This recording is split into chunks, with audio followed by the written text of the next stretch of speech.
years, the scorching sands of the Iraqi desert have held relics of the oldest known civilization, the Sumerian. Our world owes the Sumerians everything. They invented writing and the wheel. They divided time into minutes and seconds. They tamed nature and built gigantic cities. They loved culture and the arts. Their caravans crossed the desert, opening up the first trade routes. Their stories inspired our founding myths, and their memory lives on in the Old Testament. They wrote the history of the birth pangs of mankind. Yet 4,000 years ago, this brilliant civilization died out. For a long time, its very existence remained a mystery. But today, the desert sands are at last yielding some of the secrets of this fascinating civilization.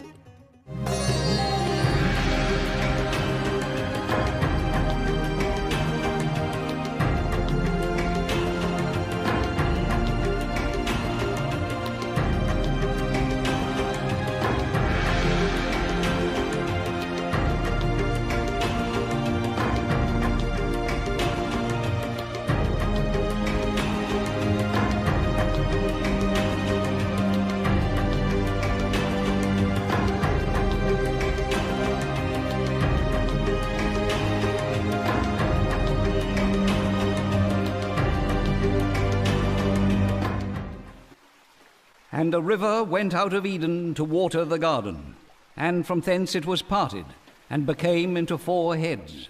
The name of the first is Pison, and the name of the second river is Gihon, and the name of the third river is Tigris. That is it which goeth toward the east of Assyria. And the 4th river is Euphrates. And the Lord God took the man and put him into the garden of Eden, to dress it and to keep it. In southern Iraq, a crushing silence hangs over the dunes. The temperature is around the 50-degree mark. The climate has not changed for thousands of years. Yet men and women once lived here. Sandwiched between the Mediterranean and the Persian Gulf is the region that the Greek historian Polybius called Mesopotamia, the country between 2 rivers. It was irrigated by the Euphrates and the Tigris. In the mid-19th century, all we knew of ancient Mesopotamia was what we read in the Bible. French and British archaeologists competed to discover more, and their finds were amazing. They uncovered an unsuspected, buried past. Mesopotamia had once been the cradle of a civilization.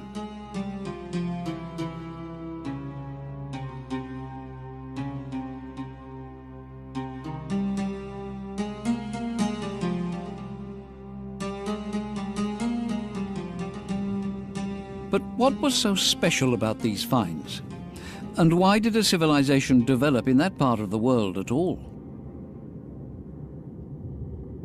Ce qui est exceptionnel dans la découverte de la civilisation syro-mésopotamienne, qui ne se fait que depuis 1 siècle et demi, il faut bien en prendre conscience, ce qui était exceptionnel, c'est qu'on s'est aperçu progressivement qu'il s'agissait d'un monde extrêmement diversifié, extrêmement développé et qui, au fond, avait expérimenté déjà beaucoup de modes de vie, beaucoup d'expériences sociales dans un univers que nous ne connaissions pas.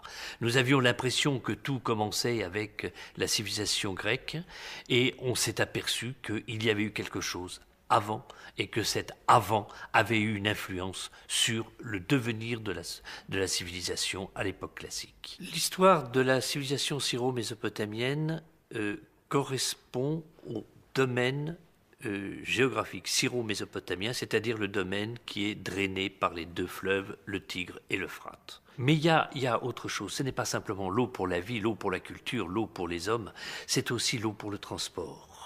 Et ce sont des domaines où les axes des fleuves sont devenus des axes de transport. Et dans un pays comme la Mésopotamie, où il y a des productions agricoles, mais où il y a des lacunes fondamentales, on manque de bois, on manque de pierre, on manque de minerais métalliques lorsqu'il y aura besoin en bronze, en cuivre, eh bien, dans un pays comme celui-là, le fleuve va devenir l'axe de transport privilégié entre deux domaines d'économie différents et complémentaires. Our journey begins in the mountains of Armenia, where the Tigris and the Euphrates both rise. Fed by melting snow from the high plateaus, the rivers tumble down the mountain slopes, tearing away tons of silt as they go. They run parallel for over 2,000 kilometers, then merge to form the Shatt al-Arab waterway.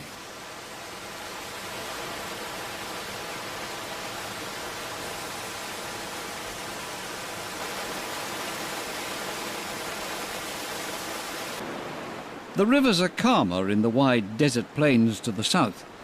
They deposit fertile soil all the way to the Persian Gulf.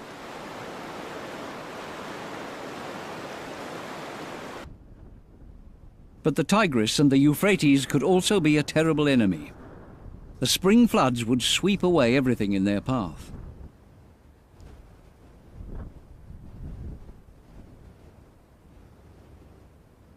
How were people able to settle a land that was so vulnerable to the whims of nature? That question takes us to Baghdad, the Iraqi capital on the banks of the Tigris.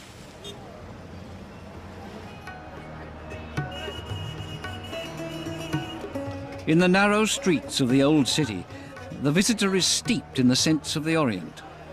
Dense crowds and a cheerful tumult are all around. In the colourful bazaars, Iraqis display their ancient talent for commerce. The heritage of the Sumerian civilization is everywhere.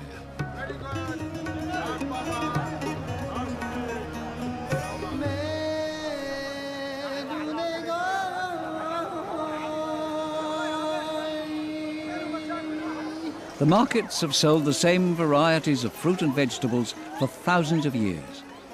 In the cool of the arcades, you can buy pomegranates from northern Iraq and the yogurt that the Mesopotamians were specially fond of. On street corners, there are earthenware pots of drinking water. The water beads on the surface of the jar and, in evaporating, keeps the water within cool. A Sumerian invention 5,000 years old. But who were the Sumerians? Where did they come from?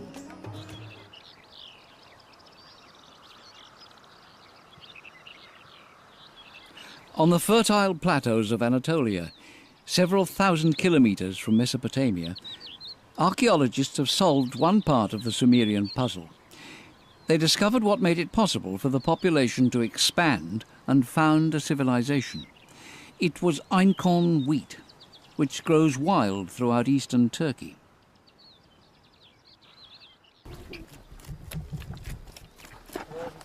People have lived in this fertile region at the crossroads of great migration routes since time immemorial.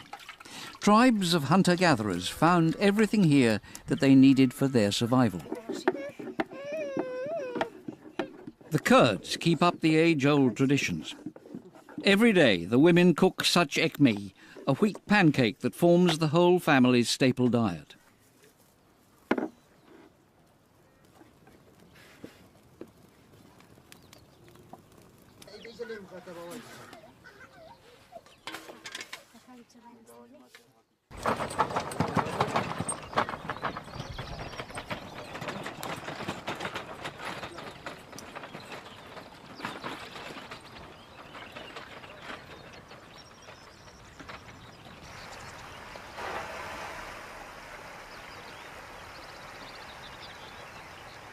In 1958, archaeologists discovered the 9,000-year-old ruins of the village of Chayernu. 3,500 years before Sumer, people settled on this fertile land. They didn't yet make ceramics, but they were builders. Their houses had mud brick walls on dry stone foundations.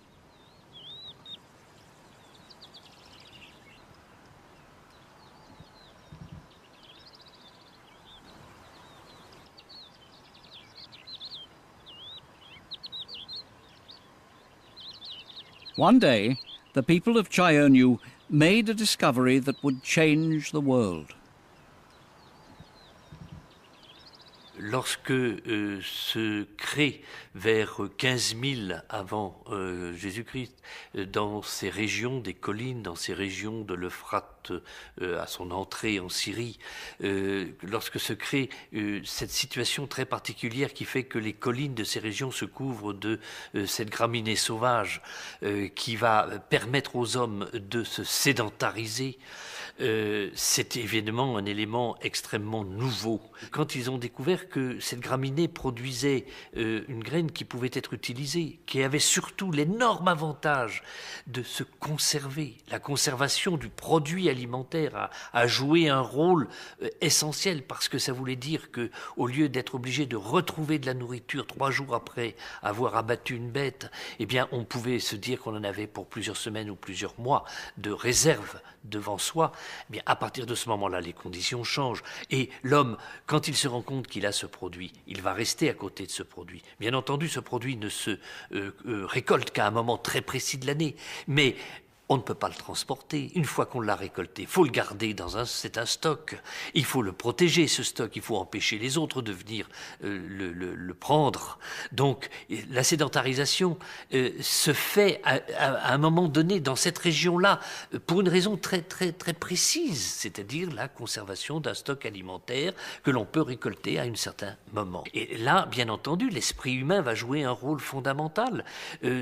On peut parler de découverte accidentelle. Je crois que l'esprit humain, il joue constamment sur des observations, sur des découvertes exceptionnelles, une fois, 2 fois, répétées, sur une recherche d'explication de ce phénomène, jusqu'au moment où il est capable, par lui-même, d'aller au-delà et de réaliser quelque chose de nouveau.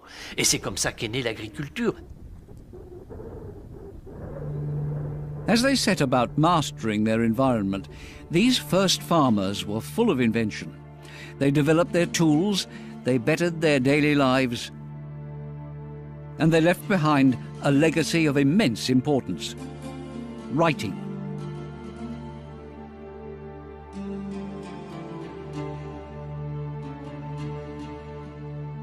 Cereals were the main source of wealth for the Sumerian civilization. This alabaster vase, more than a metre high, depicts the Sumerians' gratitude towards nature. It also expresses their religious fervour. The vegetable and animal worlds are represented as ears of wheat and herds of sheep. A procession of men bearing offerings approaches the sanctuary of Inanna, the goddess of heaven and earth. The pilgrims are welcomed by the high priest in his robes.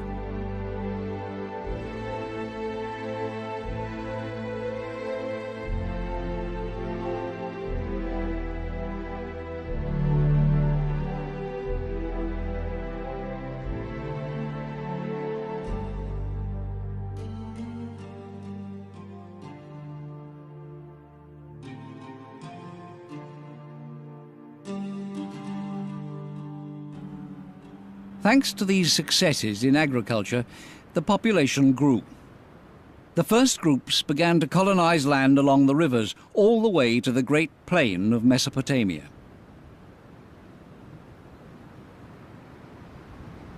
The main preoccupation of the farmers was finding ways to boost their production of crops.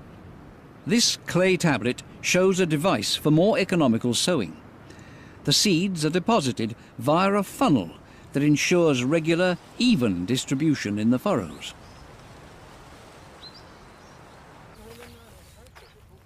The Sumerian secret lay in taming their unpredictable sources of water. For in Mesopotamia, the balance between man and nature could easily tip against man. To take control of their water, the Sumerians invented the wheel, and they dug hundreds of kilometers of irrigation canals, reservoirs and dams. Irrigation was the mainstay of the Sumerian civilization. By subduing the turbulent waters of the Tigris and the Euphrates, they turned the power of nature to their own use.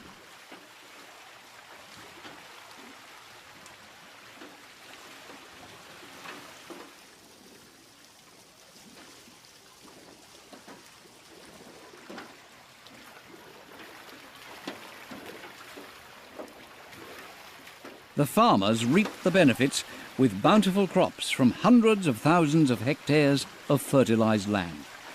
In some areas, wheat, millet and barley were harvested twice a year. In the oases along the irrigation canals, millions of palm trees grew as far as the eye could see.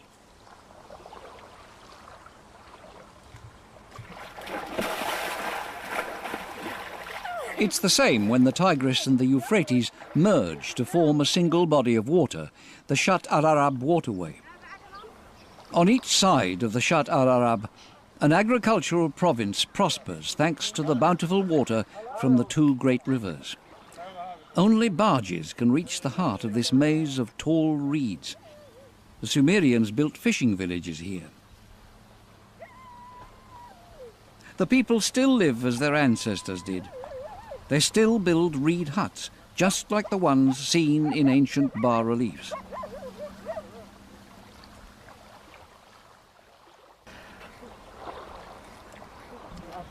The huts stand on a foundation of layers of soil, interlaced with braided reeds. The floor, roof and walls are made of interwoven stalks. The supporting columns and beams, very strong, are made of tightly packed reed bundles.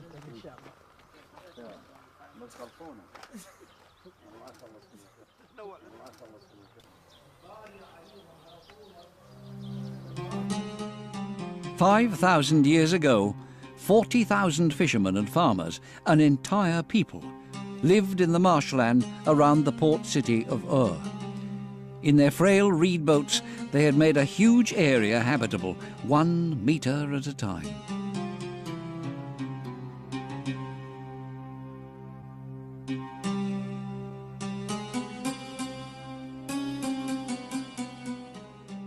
And they said one to another, 'Let us make brick and burn them thoroughly.' And they had brick for stone, and slime had they for mortar. And they said, 'Let us build us a city and a tower, whose top may reach unto heaven.' The first archaeologists to see the ruins of Ur must have been speechless. Before them lay narrow streets, squares, and the remains of houses, granaries and temples. 5,000 years ago, when Western Europe was still in the Stone Age, this was a city of 34,000 people. When they built cities like Ur, the Mesopotamians were shaping the world in their own image. La transformation du monde, de l'environnement par les habitants de la Mésopotamie est un phénomène fondamental. Ils ne se sont pas simplement contentés de créer des villages, ils ont implanté des zones de culture. Par la suite, à l'époque des villes, ils ne se sont pas contentés de laisser pousser des villes, ils ont aménagé la région. Et le mode de vie qu'ils ont développé était un mode de vie de domination de la nature. Et ça, c'est quelque chose de tout à fait étonnant qu'on ne pense pas toujours. Ils ont dominé leur nature pour arriver à la mettre au service de leur survie. Made to last, with fired bricks covered in tar, the ziggurat of Ur is impressive. It's estimated that it took 1,500 men 5 years just to build its base. Farmers up to 20 kilometers away could see the house of their god. Drawings done by the British archaeologist Leonard Woolley in the early 20th century help us imagine what Ur looked like 4,000 years ago.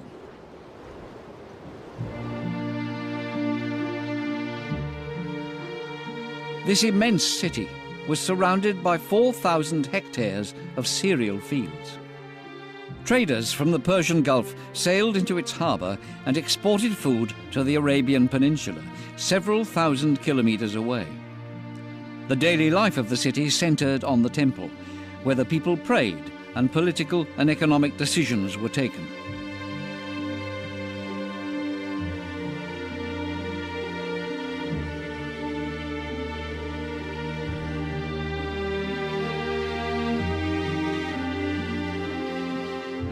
Behind an 8-metre-high city wall, the houses were haphazardly piled up. The streets were narrow, winding and unsewered. Garbage was burnt outside the house when it wasn't simply left on the road. 3-story buildings jostled with single-story ones, and none of the houses was aligned with its neighbours. Their facades had no openings, just low doors and a few air vents, in order to keep the interior cool and to keep the dust clouds out.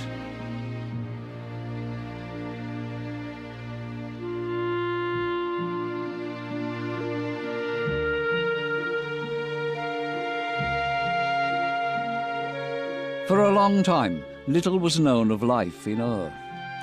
Leonard Woolley had spent years excavating the ruins when, in 1926, he discovered what was dubbed the Death Pit. It was the tomb of Queen Puabi and of more than 20 servants and soldiers who were sacrificed and buried with her in order to serve her in the afterlife. Among the skeletons covered in gold and silver, Woolley found this, the so-called Standard of Ur. Its mother-of-pearl figures show Sumerian fishermen, slaves and soldiers walking for eternity against a sky of lapis lazuli.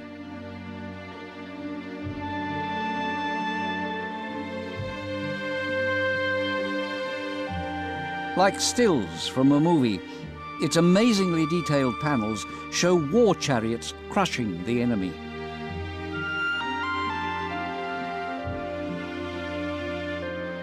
Or the frozen smile of a scribe having a drink with friends.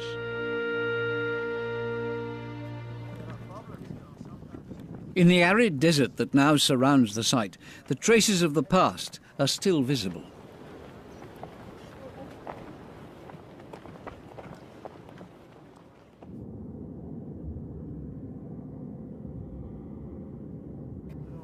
When they found the ruins of Sumerian dams on this barren land, several kilometers from the rivers, 19th century archaeologists faced an enigma. How had people lived in this desert, so far from the source of water?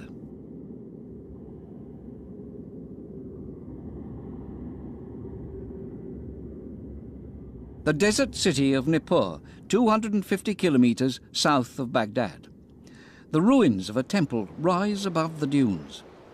It was during excavations of this site that archaeologists found the key to the enigma.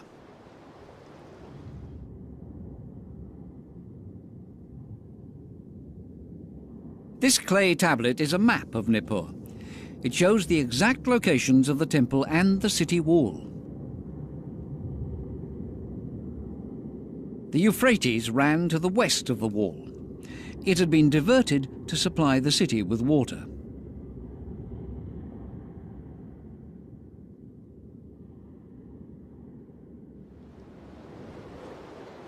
The cities had therefore been built beside the water.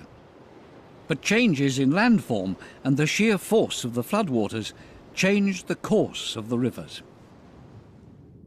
Satellite images help us reconstruct the map of this part of the world as it was 5,000 years ago. Nippur, Uruk, Gisu and Ur, the main cities of the Sumerian civilization, evolved in a vastly different landscape. At that time, the Tigris and the Euphrates ran through much of Mesopotamia as a single river. They separated only downstream from Nippur.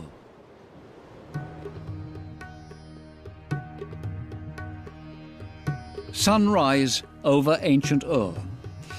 It is midsummer, and the day will be scorchingly hot. Slowly, the city comes to life. People slept on their rooftops, which were much cooler at night than the small rooms of their houses. Ancient texts listing real estate sales show that the house's floor space was less than 70 square meters.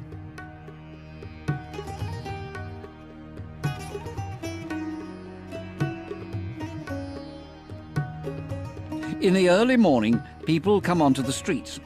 Merchants try to entice the passers-by. They try to do business while the day is still cool.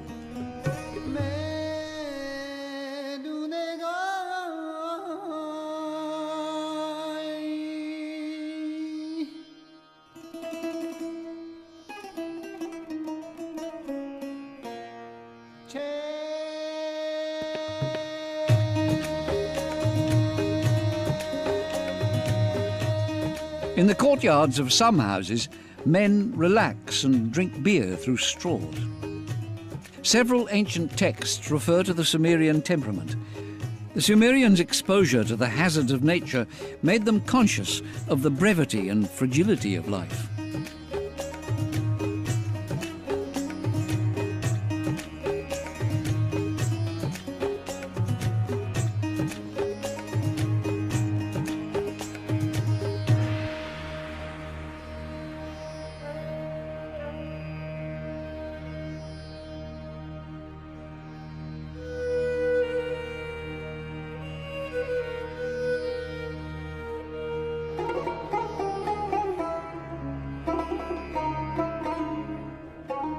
In the streets, men often wear konaks, wrap-around sheepskin skirts that go from the waist to the knees or ankles, depending on the season and fashion. The wives of dignitaries wear colourful, lighter garments. Both men and women wear jewellery, earrings, bracelets and necklaces. Archaeologists have discovered that forgers operating in the walled city could replicate gold and turquoise. People who couldn't afford real jewellery could buy and wear fancy fakes.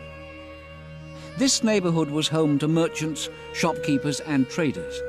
The homes of the scribes, masons and carpenters and the slaves' houses were all within a short distance of the temple.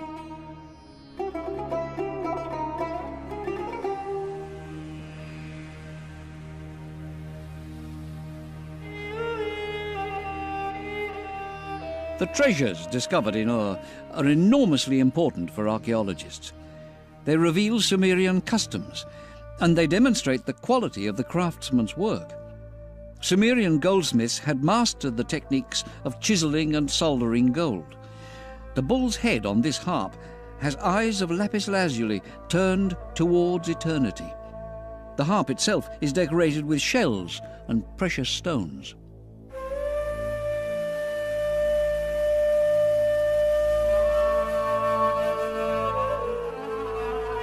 For their last journey with their queen, the servants wore a spectacular diadem of gold bands and precious stones. A braiding of beech leaves covered the brow, and above the head rose 3 golden flowers.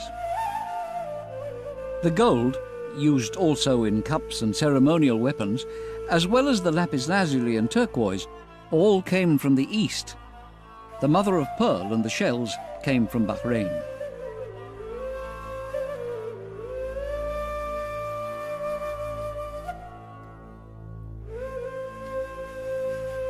The raw material used to make this billy goat shows how prosperous Ur was and how thriving its trade. Archaeologists have traced the origins of some of its materials. To get the lapis lazuli, the Sumerians sent their caravans 3,000 kilometers to the Badakhshan mountains, in what is now northern Pakistan.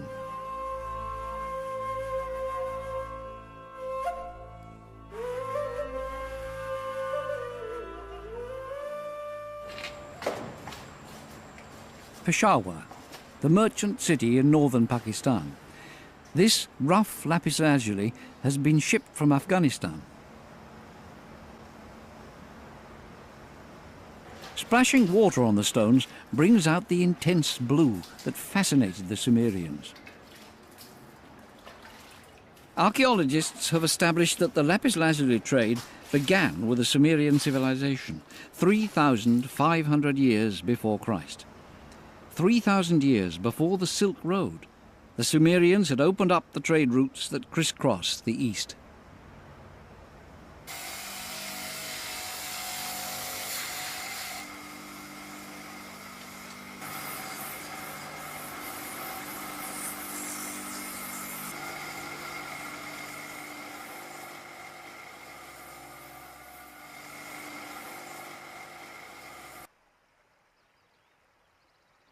With the development of trade, the Sumerians invented the concept of the contract. Cylindrical stone seals were carved and finally engraved with a negative bas-relief. When a contract was entered into, or goods needed to be identified, the cylinder was rolled in clay. The mark it left on the clay sealed the transaction.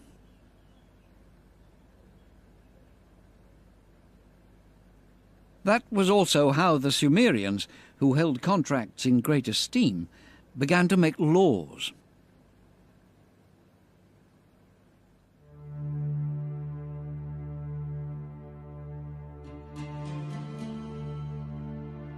Very few legal texts from the Sumerian period have been found, but in the early 20th century, in the Persian city of Susa, archaeologists discovered the stone of Hammurabi, king of Babylon. It had been seized as a trophy by the Elamites, who went on a rampage through Mesopotamia in the 12th century BC.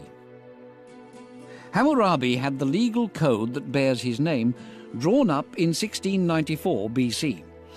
It enshrined all of Sumeria's laws, and all 282 articles were carved on the stone.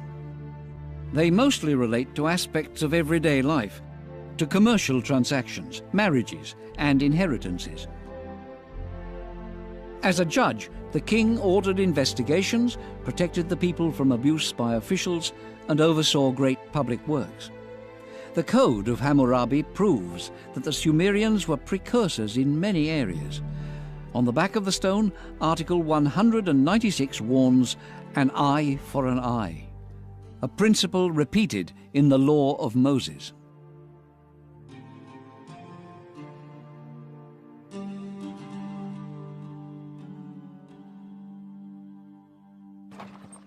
To build their Garden of Eden, the Sumerians roamed the world in search of commodities they lacked.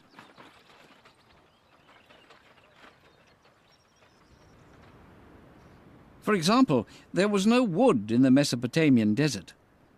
To get this rare commodity, which they used exclusively as a building material, the Sumerians ventured to Syria, Turkey, and the mountains of Lebanon.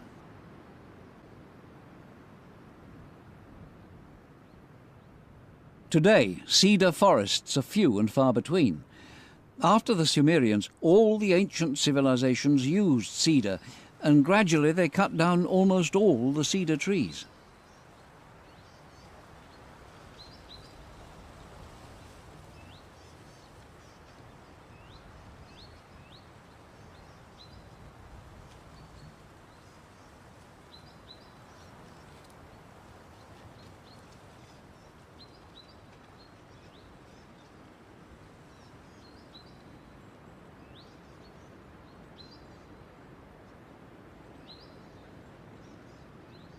Legend has it that some cedars are over 4,000 years old and grew in civilizations now vanished.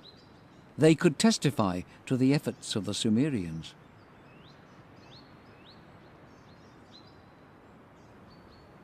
Bas-reliefs found in temples show Sumerian loggers felling 100-year-old cedars and loading them onto their ships before sailing down the Euphrates. These expeditions lasted several months and show the enormous achievement of a people living in a hostile environment.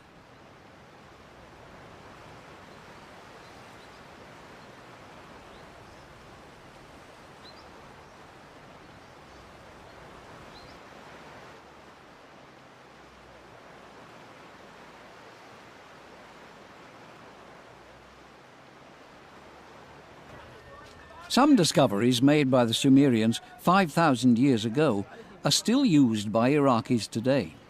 Tar, for instance, is used for waterproofing boat hulls and sealing the roofs of houses.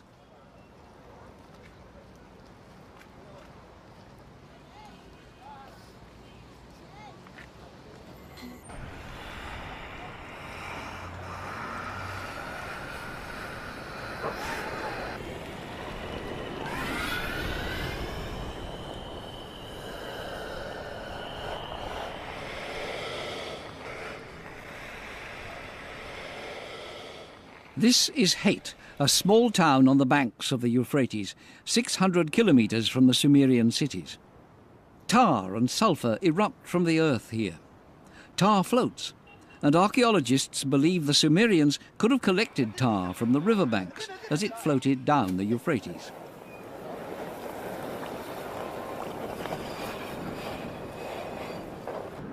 The people of Haiti still collect tar by methods that haven't changed for thousands of years. Before taking the tar out of the water, you have to coat your hands in sand.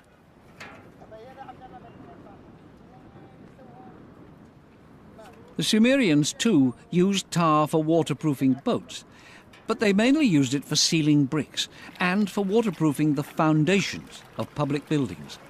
This precaution reflected a major event in their lives: floods. George Smith, a 19th century Londoner who studied Sumerian tablets in the British Museum, deciphered some legends about devastating floods.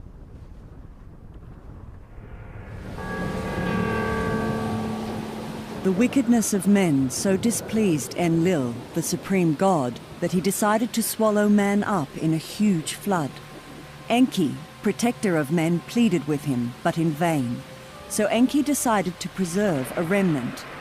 He asked Zusudra to build an ark and to take animals in pairs on board with him. After 6 days and nights of storm, the world was submerged.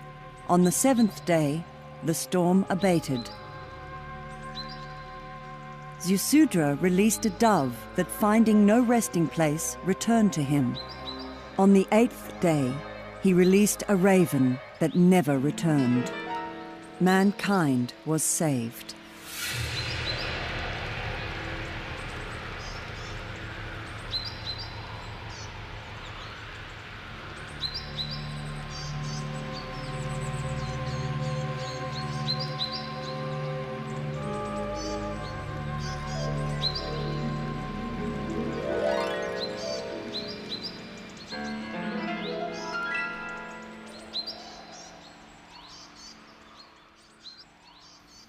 Nous n'avons retrouvé les mythes mésopotamiens que depuis un peu plus d'un siècle dans les textes qui ont été trouvés, en particulier dans la bibliothèque de Ninive, en particulier le déluge.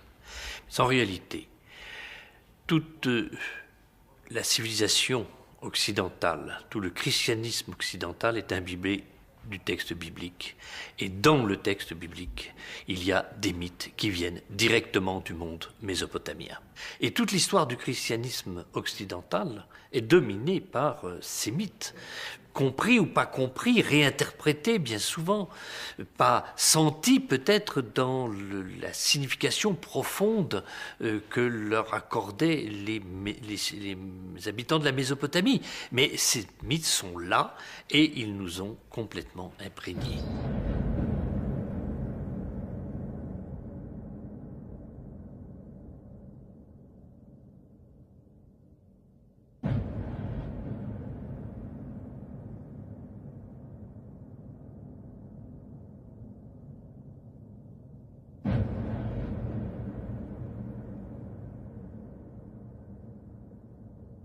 The gods instilled fear and respect. They symbolized the Sumerians' mistrust of nature. Each divinity in their pantheon played a role. Each one ruled over a city.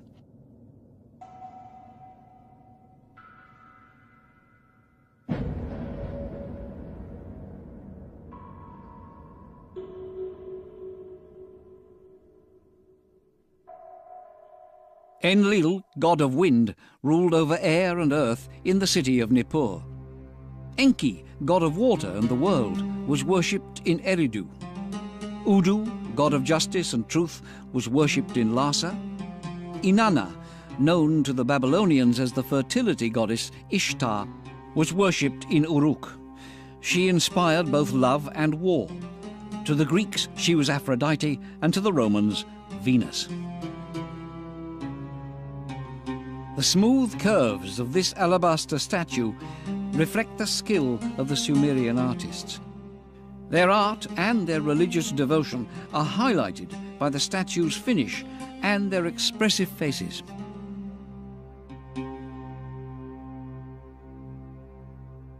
Le sentiment religieux des Mésopotamiens, c'est quelque chose qui est bien difficile à saisir. Nous trouvons dans les fouilles des temples. Nous avons, par les textes, des mythes. Nous avons des rituels, c'est-à-dire ce qu'il faut accomplir lors de telle ou telle cérémonie. Mais le sentiment profond est très mal connu et très mal exprimé. Il y a dans l'univers mésopotamien un concept très général de puissance divine. Il y a des forces, et l'homme est au service de ces forces, et il doit, faire avec elles, il doit composer avec elles. Cette religion est une religion de l'homme au service du Dieu. Ce service, c'est quoi? C'est assurer son existence au quotidien, c'est lui donner à manger, lui donner à boire au cours des repas de chaque journée, c'est de le vêtir avec des beaux vêtements. Alors il s'agit évidemment de sa statue, de mettre des colliers, de les enlever, de changer selon les jours. Puis, de temps en temps, on sort le Dieu dans des grandes fêtes, on le promène à travers la ville, il va faire des séjours ailleurs, puis il revient dans son temple. Si nous regardons les faits tels que nous les connaissons, la religion mésopotamienne, c'est à peu près ça.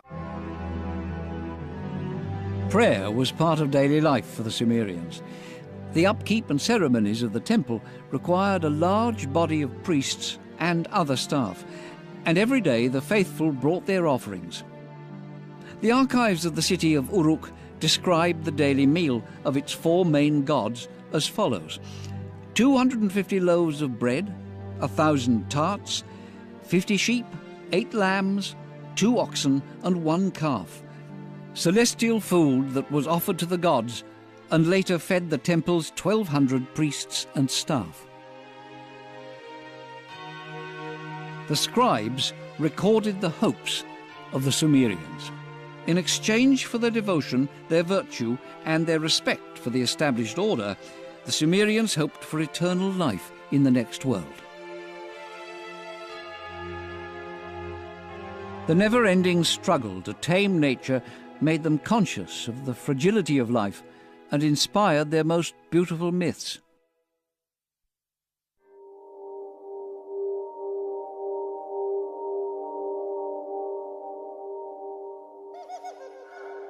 Gilgamesh, the fifth king of Uruk in the 3rd millennium BC, was a historical figure. He was the Sumerians' hero, and the stories of his adventures were famous throughout Mesopotamia. They sum up the history of the Sumerian civilization. Gilgamesh was a just king and a great builder, who also challenged the gods. He tamed savages, and he went to the distant forest of fragrant cedar to confront the fire-eating monster Humbaba. During their fight, Gilgamesh cut off the monster's head. He returned to Uruk in triumph. To punish him, the goddess Inanna sent the celestial bull to destroy the city. The bull dried up the meadows and rivers and opened deep crevices into which people fell to their deaths.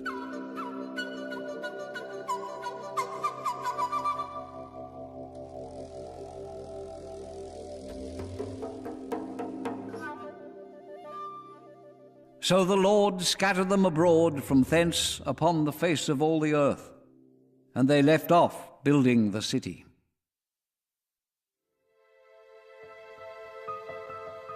The Sumerians' vision was prophetic.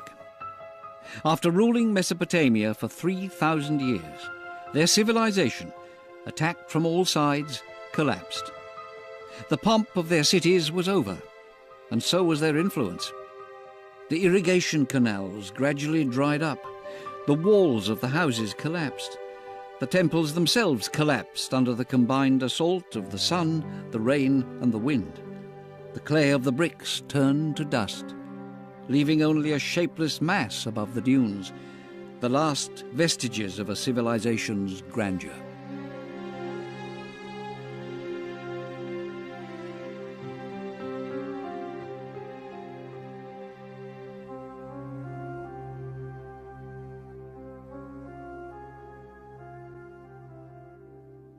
How can we explain the complete disappearance of such a brilliant civilization, or the decadence of a people who left behind only ruins and the remains of looted temples? Est-ce qu'on peut parler d'un déclin?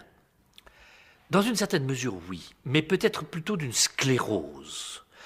Toutes ces grandes découvertes réalisées par les gens du 4e millénaire, toute la pensée qui se concrétise par des manifestations religieuses, ou disons dans le cadre du religieux, toutes ces choses-là évoluent. Et vu à longue échelle, on s'aperçoit qu'il y a de moins en moins de liberté possible dans l'expression d'un certain nombre de choses.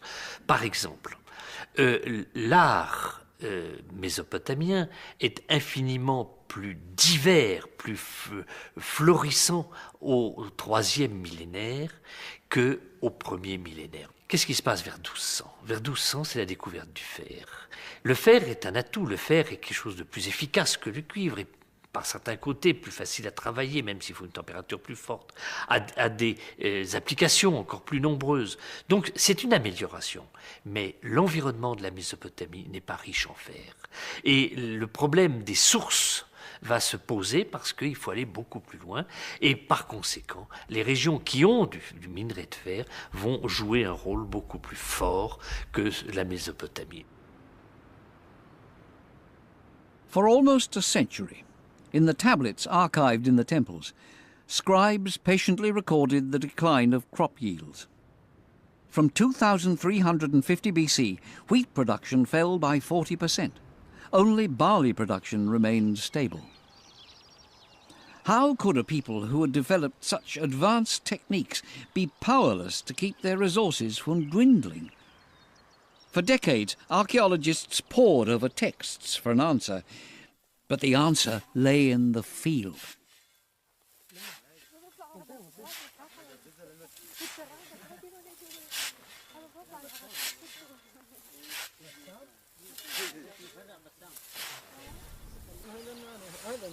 The irrigation system made the Sumerians powerful, but it also contributed to their destruction. As 3,000 years of irrigation water evaporated, the salt, buried deep in the land, rose to the surface. In the end, a white cover of salt, hardened by the sun, made the soil sterile, and the wheat could no longer grow. The local people are still plagued by this problem today. In some areas, the earth is cracked. It resembles uncultivated desert.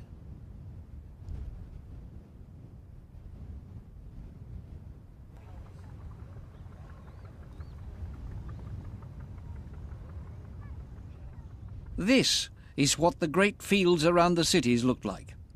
Faced with climate change and desertification, Sumerian farmers could find no solution.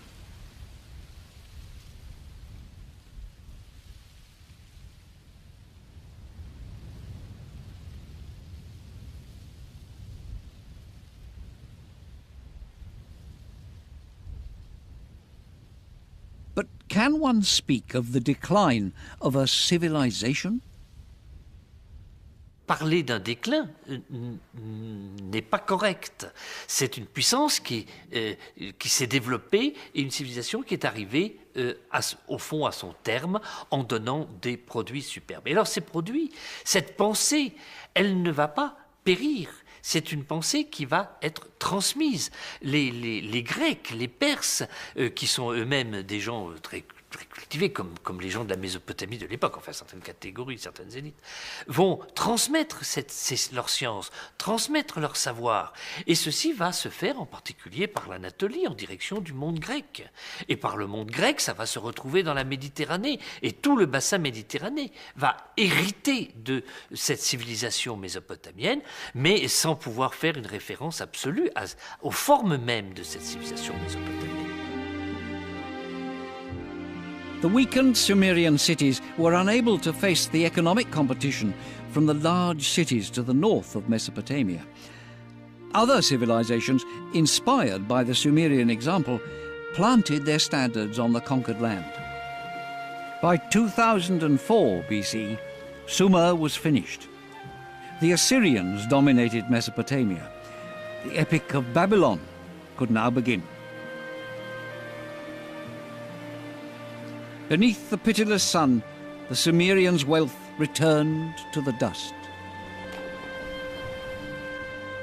It's their story that the Bible tells.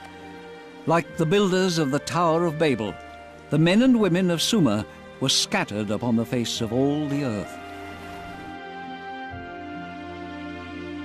The water the Sumerians feared brought on their destruction. Having controlled the floods of the Tigris and the Euphrates, having drawn their life force from their waters, the Sumerians were swept away by history and disappeared.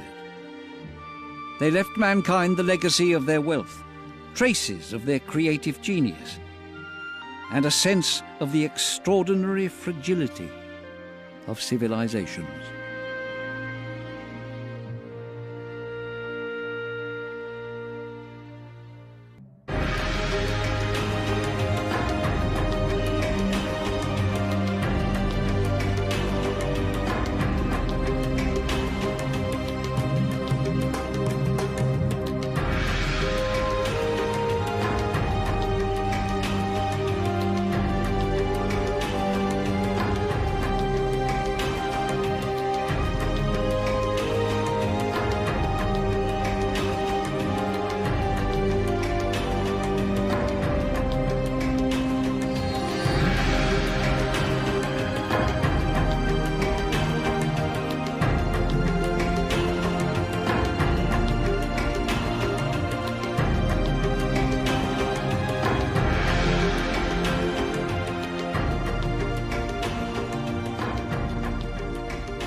But what was so special about these finds?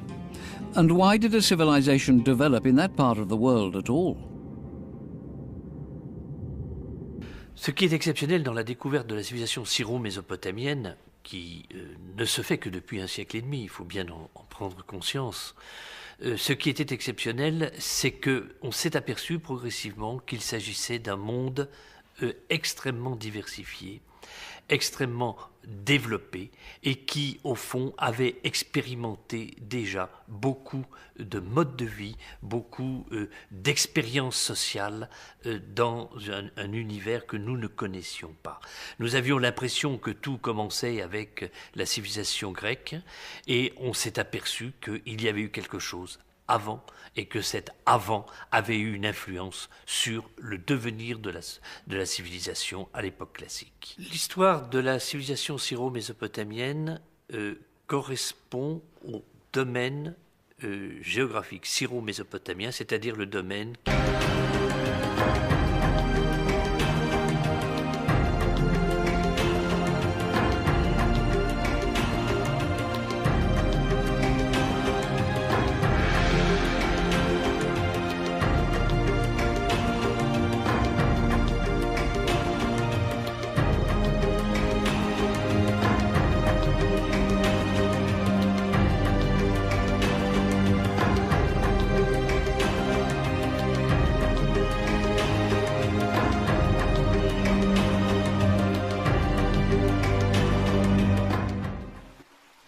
And a river went out of Eden to water the garden, and from thence it was parted, and became into 4 heads. The name of the first is Pison, and the name of the second river is Gihon, and the name of the third river is Tigris. That is it which goeth toward the east of Assyria. And the fourth river is Euphrates. And the Lord God took the man and put him into the garden of Eden, to dress it and to keep it. Qui est drainé par les deux fleuves, le Tigre et l'Euphrate. Mais il y a autre chose, ce n'est pas simplement l'eau pour la vie, l'eau pour la culture, l'eau pour les hommes, c'est aussi l'eau pour le transport. Et ce sont des domaines où les axes des fleuves sont devenus des axes de transport. Et dans un pays comme la Mésopotamie, où il y a des productions agricoles, mais où il y a des lacunes fondamentales, on manque de bois, on manque de pierre, on manque de minerais métalliques lorsqu'il y aura besoin en bronze, en cuivre, eh bien, dans un pays comme celui-là, le fleuve va devenir l'axe de transport privilégié entre deux domaines d'économie différentes et complémentaires. Our journey begins in the mountains of Armenia, where the Tigris and the Euphrates both rise. Fed by melting snow from the high plateaus, the rivers tumble down the mountain slopes, tearing away tons of silt as they go. They run parallel for over 2,000 kilometers, then merge to form the Shatt al-Arab waterway. In years, the scorching sands of the Iraqi desert have held relics of the oldest known civilization, the Sumerian.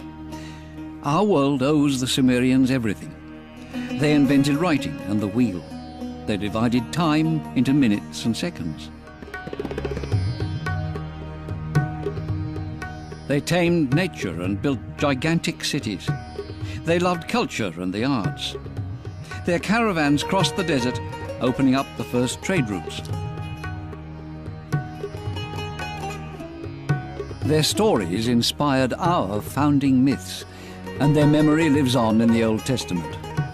They wrote the history of the birth pangs of mankind. Yet 4,000 years ago, this brilliant civilization died out. For a long time, its very existence remained a mystery. But today, the desert sands are at last yielding some of the secrets of this fascinating civilization. In southern Iraq, a crushing silence hangs over the dunes. The temperature is around the 50-degree mark. The climate has not changed for thousands of years. Yet men and women once lived here.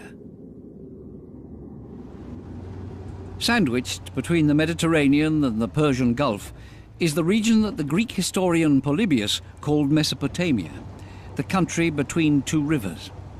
It was irrigated by the Euphrates and the Tigris. In the mid-19th century, all we knew of ancient Mesopotamia was what we read in the Bible. French and British archaeologists competed to discover more, and their finds were amazing. They uncovered an unsuspected, buried past. Mesopotamia had once been the cradle of a civilization.